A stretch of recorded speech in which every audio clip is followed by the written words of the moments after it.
저와 여러분은 우리가 계속해서 이제 반복적으로 기억을 해야 되는 부분이 아주 중요한 부분이잖아요. 우리가 그리스도인으로 살아감에 있어서 아주 중요한 기본이지만 이 기본이 없이는 무너지는, 신앙이 무너질 수도 있는, 신앙이 흔들릴 수도 있는 아주 중요한 부분들이죠. 구체적으로 말씀하시는 것은 오늘 저와 여러분이 이미 창세전에 예수 그리스도로 말미암아 택감 받았다라는 이 사실을 먼저 믿을 수 있기를 바랍니다.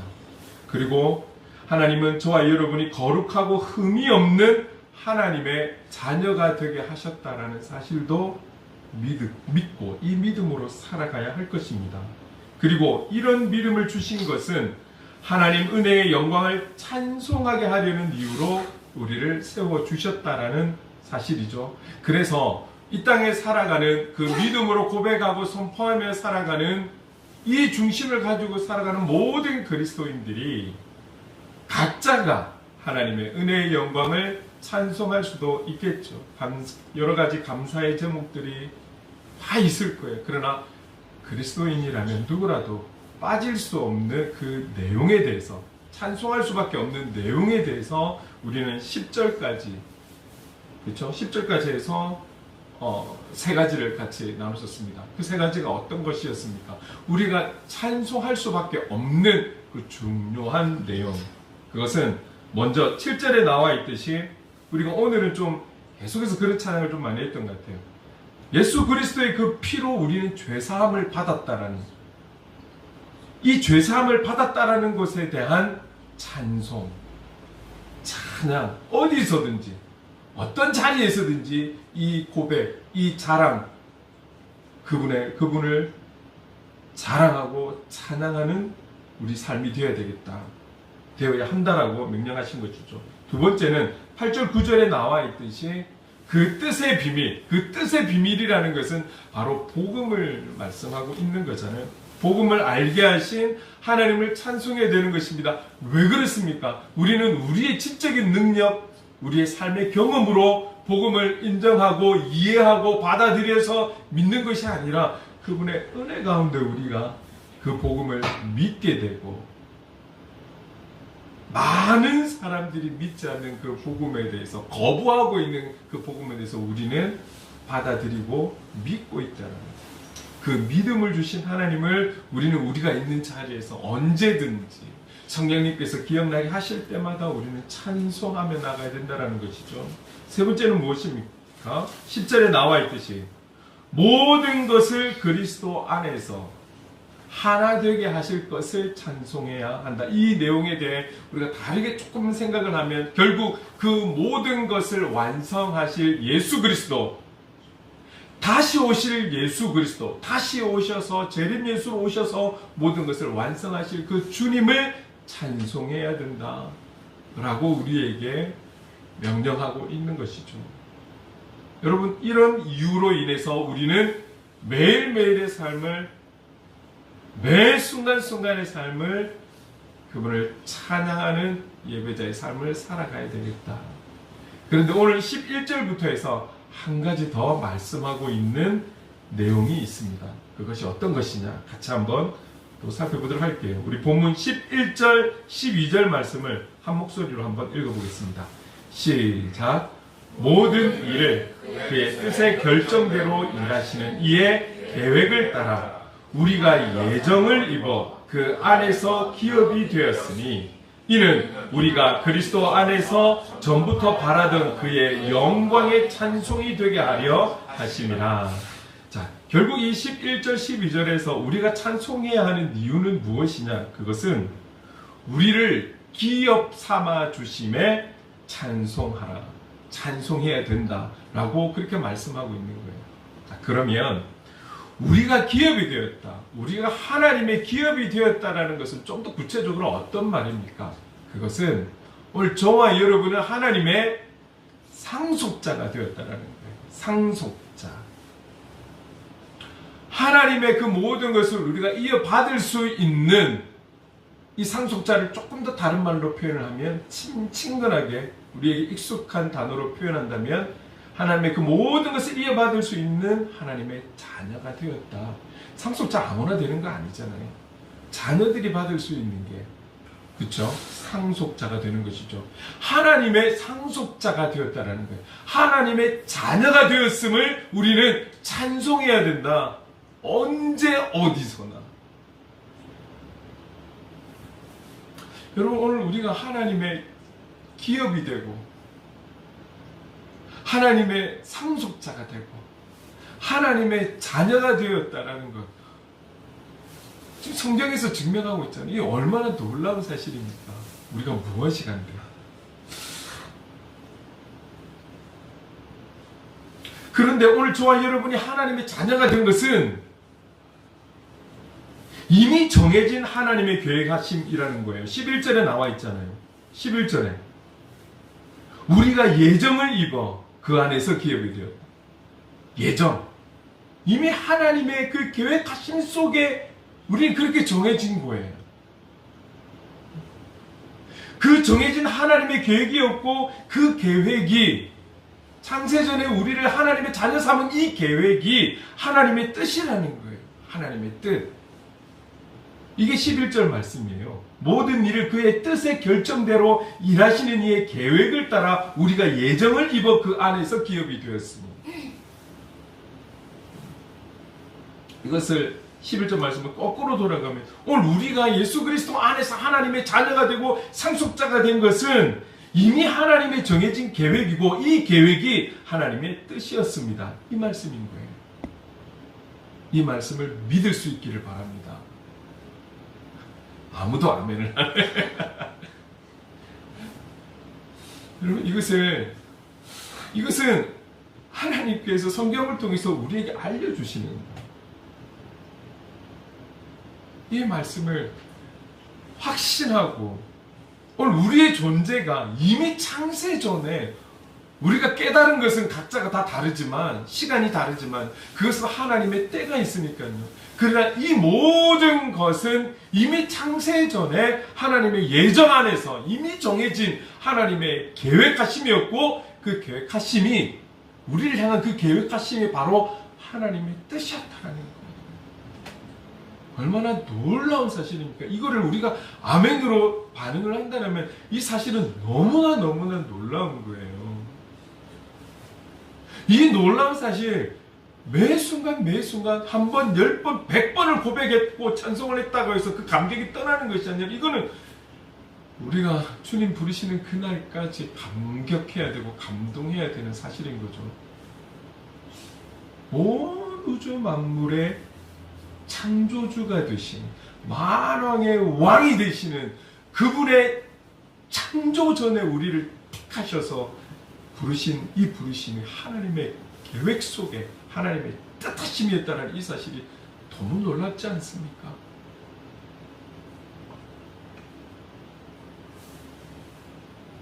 지난주에도 말씀드렸지만 우리가 하나님의 자녀가 될 어떠함이 있습니까? 하나님의 상속자가 될 만한 조건이 있습니까? 아니면 우리가 어떤 대가를 지불했습니까? 우리가 하나님의 자녀가 되는 데 있어서 우리의 무언가가 있었습니까? 지금까지? 그래서 우리를 하나님의 자녀로 택해 주신 것입니까? 그럴 수도 없죠. 왜요? 우리라는 존재가 기억도 안 날 만큼 창세 전에 이미 우리를 택하셨는데 어떻게 우리의 무엇을 그분 앞에 조건을 걸었고 대가를 드렸기 때문에 우리가 택함 받았다라고 어떻게 말할 수가 있을까요? 이 11절의 말씀에 어느 누가 저는 이런 이유가 있습니다라고 당당하게 말할 수 있을까요?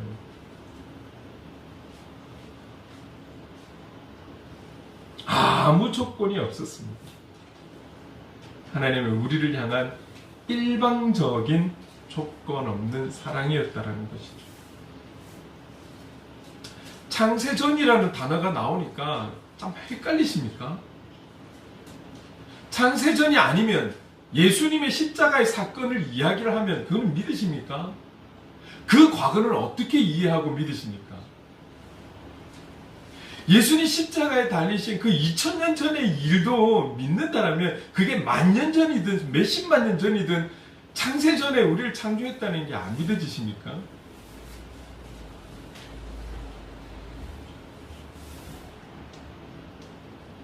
여러분, 하나님의 우리를 향한 일방적인 조건 없는 사랑, 조건 없는 사랑. 물론 중요한 한 가지의 조건이 있습니다. 조건이 있더라고요. 요한복음 1장 12절 말씀 같이 한번 읽어봅시다. 시작. 영접하는 자, 곧 그 이름을 믿는 자들에게는 하나님의 자녀가 되는 권세를 주셨으니, 다른 조건이 아니라 한 가지가 있다면 요한복음 1장 11절에 12절에 나오는 바로 이것, 주님을 영접하는 자, 곧 그 이름을 믿는 자들, 예수님의 이름을 믿는 자들에게는 하나님의 자녀가 되는 권세를 주신 거예요. 다른 조건이 없어요. 예수님의 이름을 믿는 자들. 여러분, 예수님의 이름에 능력이 있음을 믿으십니까? 예수님의 그 이름에, 예수라는 이름에 위로가 있고 회복이 있고 치유가 있는 이름이라는 걸 믿으십니까? 여러분, 저는 이 말씀을 믿어요. 그래서 전도지에 다른 글이 필요 없는 거예요. 저는 지금 그래요. 예수 그리스도 행복의 시작입니다. 예수 그리스도 이름이면 되는 거예요. 그 이름에 모든 능력이 다 들어가 있어요. 조그만한 용지에 엄청나게 글을 써가지고 사람들에게 전해줘서 쓰레기로 안 가면 다행입니다. 너무 감사한 것은 아직도 물티슈나 핫팩, 비닐 껍데기 아직도 한번 못 찾아봤어요. 수년 동안. 얼마나 감사해요.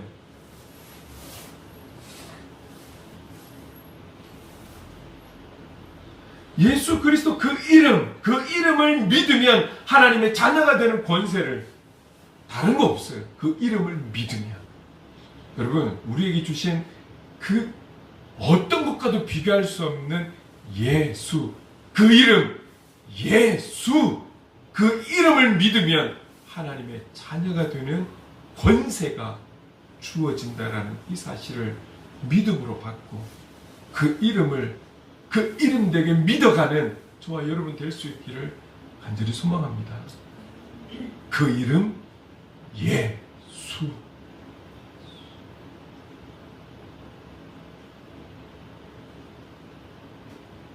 오늘 저와 여러분의 죄값을 지불하기 위해서, 그리고 우리와의 관계를 직접적으로 소통하시기 위해서 보내주신 예수 그리스도를 믿는 그 믿음이 있어야지만 이 놀라운 위대한 사랑, 그리고 우리에게 주어진 상속자라는, 기업이 됐다라는 그 특권을 누릴 수 있다라는 거예요. 여러분, 그것을 아는 것과 누리는 건 다른 거예요.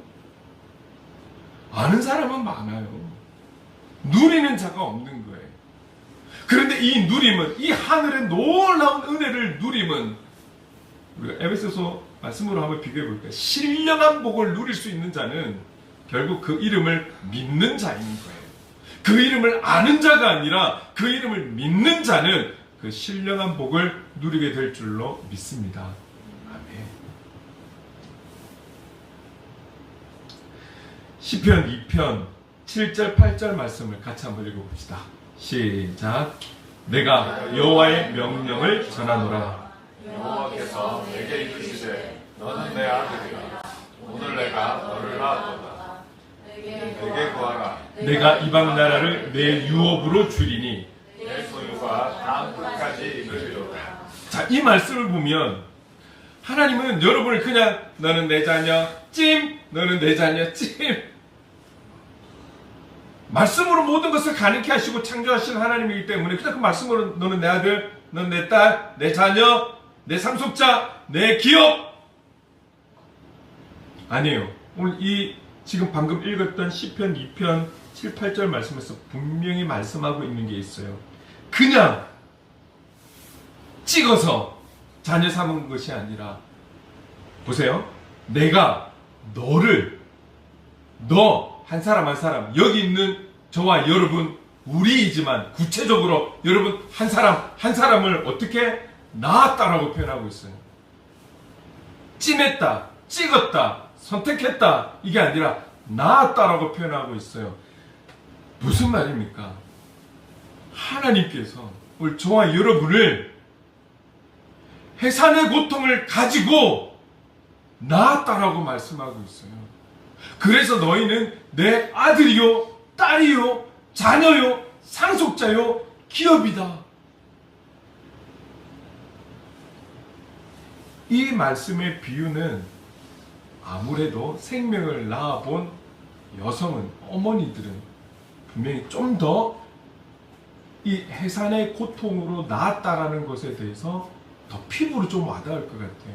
남자들은 이해는 하지만 이게 피부로 와닿지는 않는 거죠. 그 해산의 고통이라는 거를 잘 모르기 때문에. 수억 개의 생명체 가운데 한 생명이 택함받았다라는 것도, 이 사실도 사실은 너무 신비하지 않습니까? 수억 개의 생명 가운데 딱 한 생명이 택함받는 거예요. 이거 자체도 우리의 인력으로 어떻게 되는 게, 그 수억 개 생명 중에 네가 되어라, 우리가 명령한 것도 아니에요. 그 생명을 위해서 여성 어머니라는 존재는 10개월 동안을 애지중지하고 조심하면서 온 신경을 그 생명을 위해 집중하고 힘을 쓰는 기간인 거죠. 보는 것, 듣는 것, 말하는 것, 행동하는 것, 모든 것을 절제하고 조심하고 참고 인내하고, 그래서 10개월을 기다리는 거죠. 결국 때가 되어서 온 몸이 찢어질 것 같은 그 해산의 고통을 통해서 한 생명을 낳게 되는 거예요. 근데 오늘 시편에서 내가 너를 그렇게 낳았다 라고 말씀하고 있는 거예요.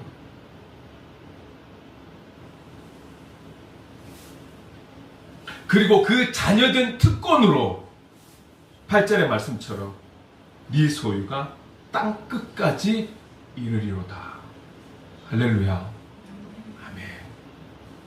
네 소유가 땅 끝까지 이르리로다. 이것을 누릴 수 있는 자는 하나님께서 해산의 고통으로 잉태한 그 자녀가 누릴 수 있는 것 아니겠습니까? 그 자녀가 바로 저와 여러분이라고 말씀하고 있는 것입니다. 근데 그 저와 여러분은 누구입니까? 그 이름을 믿는 믿음이 있는 자, 그가 바로 하나님의 자녀라고 말씀하고 있다라는 것이죠. 우리가 그 이름을 믿기만 하면 이 놀라운 우리의 신분에서부터 눈에 보이지 않는 너무나 많은 신령한 복들을 우리는 이 땅에서도 누리면서 살아갈 수 있는 것입니다.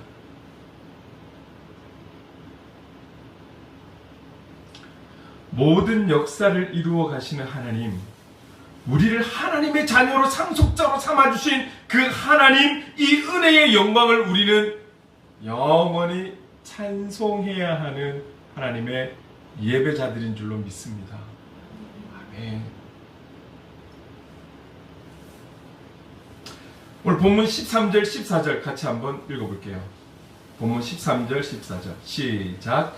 그 안에서 너희도 진리의 말씀 곧 너희의 구원의 복음을 듣고 그 안에서 또한 믿어 약속의 성령으로 인치심을 받았으니 이는 우리 기업의 보증이 되사 그 얻으신 것을 속량하시고 그의 영광을 찬송하게 하려 하심이라. 조금 헷갈릴 수도 있는데요. 막 이렇게 좀 꼬은 것 같이 느껴지지만 여러분, 이 방금 읽은 13절, 본문 13절, 14절은 우리가 그리스도 안에서 복음을 듣고 그리스도 안에서 믿게 된 그 믿음으로 우리가 완전히 구원의 확신을 가지고 구원받을 때까지 하나님께서는 우리를 찬송하게 하시기 위해서, 하나님은 우리를 포기하지 않기 위해서, 우리를 잊지 않기 위해서 성령님을 보내주셨다. 이것을 지금 말씀하고 싶은 거예요. 성령님을 우리에게 보내주셨다.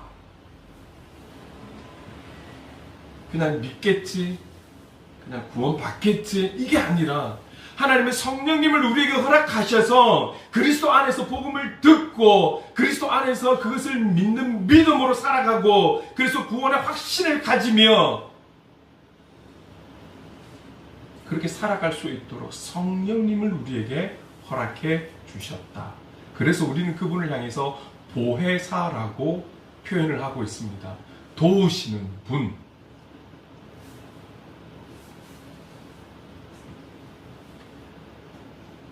여러분, 이렇게까지 하나님은 우리를 향한 사랑이 치밀하십니다. 오늘 우리가 그 예수 그리스도의 이름을 믿기만 하면 하나님의 이 치밀하신 사랑 안으로 들어가게 되면 그냥 한 단어로 신령한 복을 누리게 되는 하나님의 상속자, 자녀가 되는 것입니다. 이 땅에서의 삶의 현상만 보고 모든 것을 여러분 판단하지 마십시오. 하나님께서 이 땅에서의 삶을 끝으로 부르셨을 때, 때가 되어 우리가 하나님 나라 갔을 때 우리가 상상치도 못하는 하나님의 백성으로서의 자녀로서의 놀라운 은혜를 누릴 때가 분명히 있는 것이죠. 성령님을 보내주시는 이 치밀하신 하나님의 우리를 향한, 나를 향한 이 사랑에 대해서 여러분들이 아멘으로 화답할 수 있기를 간절히 소망합니다. 여러분, 정리를 해볼까요? 오늘 우리 각자는 우리의 삶 속에서 우리의 삶의 모습을 통해서 각자가 드릴 수 있는 그 은혜의 영광을 찬송할 제목들이 분명히 많으실 거예요. 그러나 그리스도인으로 살아가고 예수 그리스도의 이름을 믿는 믿음으로 살아가는 자라면 오늘 우리에게 말씀하고 있는 분명한 찬송해야 되는 이유, 죄사함을 받고 그 뜻의 비밀, 복음을 알고 만물의 머리 되신 예수 그리스도, 이 복음을 깨달아서 알고 믿고 그래서 우리를 하나님의 기업되게 하신 하나님, 우리를 하나님의 자녀 삼으신 그 하나님의 은혜의 영광을 찬송해야 된다라는 이 명령에 대해서 우리는 아멘으로 받고 어디서라도 이 사실에 대해서 늘 주님을 자랑하고 그 이름을 높이고 찬송하는 저와 여러분 될 수 있기를 간절히 소망합니다. 여기서 아주 중요한 사실 한 가지를 우리가 더 기억해 봅시다. 이 네 가지 사실 자체만으로도 얼마나 중요해요. 얼마나 소중해요. 우리에게 주신 명령입니다. 우리는 그 명령에 순종하며 나가야 되는데 여기서 하나의 특징, 지난주에도 잠깐 언급했지만 한 가지 한 가지 말씀하실 때마다 빠지지 않는 단어가 있어요. 그게 무엇입니까? 바로 그리스도 안에서. 꼭 예수님을 언급하고 있는 거예요. 예수님 안에서, 예수 그리스도 안에서. 요한복음 1장 1절에서 3절까지의 말씀 우리 같이 한번 좀 읽어보도록 할게요. 요한복음 1장 1절에서 3절 말씀 시작. 태초에 말씀이 계시니라. 이 말씀이 하나님과 함께 계셨으니 이 말씀은 곧 하나님이시니라. 그가 태초에 하나님과 함께 계셨고 만물이 그로 말미암아 지은 바 되었으니 지은 것이 하나도 그가 없이는 된 것이 없느니라. 자, 우리가 성경 파노라마를 조금 생각해 볼까요? 우리가 다 저자들이 예수님의 이야기를 하고 있어요. 마태복음 마음으로 생각하세요. 마태복음은 어떤 관점으로 바라보고 있습니까? 예수님. 막 헷갈리십니까? 이건가 저건가? 마가복음은 어떤 하나님으로 보고 있습니까? 자, 마태복음 먼저 제가 표현을 해볼게요. 자, 마태복음은 예수님을 동일하게 보는데 왕 대신 예수님, 왕으로 오신 예수님, 그죠? 기억나십니까? 마가복음은 어떤 예수님으로 보고 있습니까?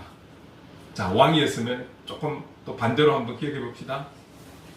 종으로 오신 예수. 그죠? 종으로 오신 예수님으로 바라보면서 쭉 서술이 되어 있다라는 거죠.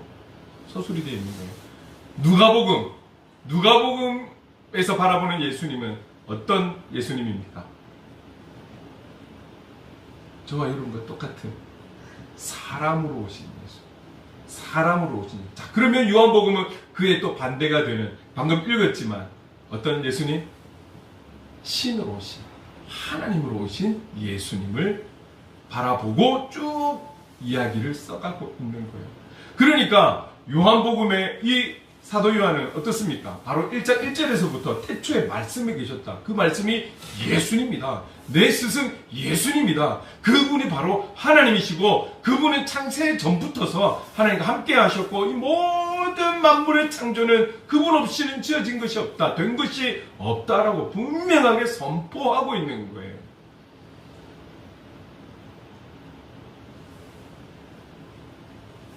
사도 요한은 그의 스승 예수님을 말씀에 비유하고 있어요.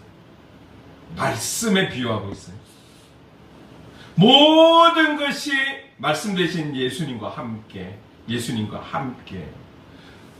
그러면서 오늘 본문도 보면 모든 것이 그리스도 안에서, 그리스도 안에서. 여러분 성경에 이 통일되는 연결이 어떤 것일까요? 결국은 예수님인 거예요. 구약의 내용이든 신약의 내용이든 드러내고 있는 것은 예수 그리스도. 오늘 본문에 있어서의 모든 한 가지 한 가지 우리가 이 땅에서 찬송하며 살아가야 되는 그 이유에 대해서도 한 가지 말씀하시면서 결국은 예수 그리스도 안에서, 그리스도 안에서, 그 안에서를 말씀하시면서 한 가지, 네 가지를 다 말씀하고 있다라는 사실이죠. 여러분, 그래서 우리 작년에도 그랬지만 올해 말씀으로 세워가는 교회. 말씀은 다르게 이야기하면 예수님으로 세워가는 교회. 여기서 교회는 우리가 건물적인 부분, 우리 공동체를 나타내는 이름, 행복을 그리는 교회를 이야기하고 있지만 여러분 사실은 더 구체적으로는 신약에 와서 실제 교회되는 저와 여러분 한 사람 한 사람 영혼의 교회를 말씀하고 있다는 걸 잊지 마십시오. 우리의 영혼의 교회는 우리는 하나님의 말씀으로 세워져 가야 되지 세상 것으로 세워져 갈 수는 없는 거잖아요. 오늘 우리 안에 예수 그리스도로 충만할 때 우리는 승리하며 살아갈 수 있다는 것이죠. 여러분 그래서 우리가 지금을 오늘을 살아가면서 잊지 않아야 하는 것은 바로 그리스도 안에서 모든 일을 이루어 가시는 그 하나님의 은혜의 영광을 찬송하는 것을 잊지 않고 살아가야 하는 것입니다. 저와 여러분은 하나님의 이 은혜의 영광을 찬미하는 도구로 부름받은 예배자라는 사실을 꼭 마음에 기억하셔야 돼요. 그런 기억을 가지고 우린 세상 향해서 나아가야 하는 것이죠. 그 속에 그런 삶의 예배자로 하나님께서 우리를 통해 쓰실 일이 있기 때문에 그 현장으로 파송이 되었다라는 사실을 잊으셨으면 합니다.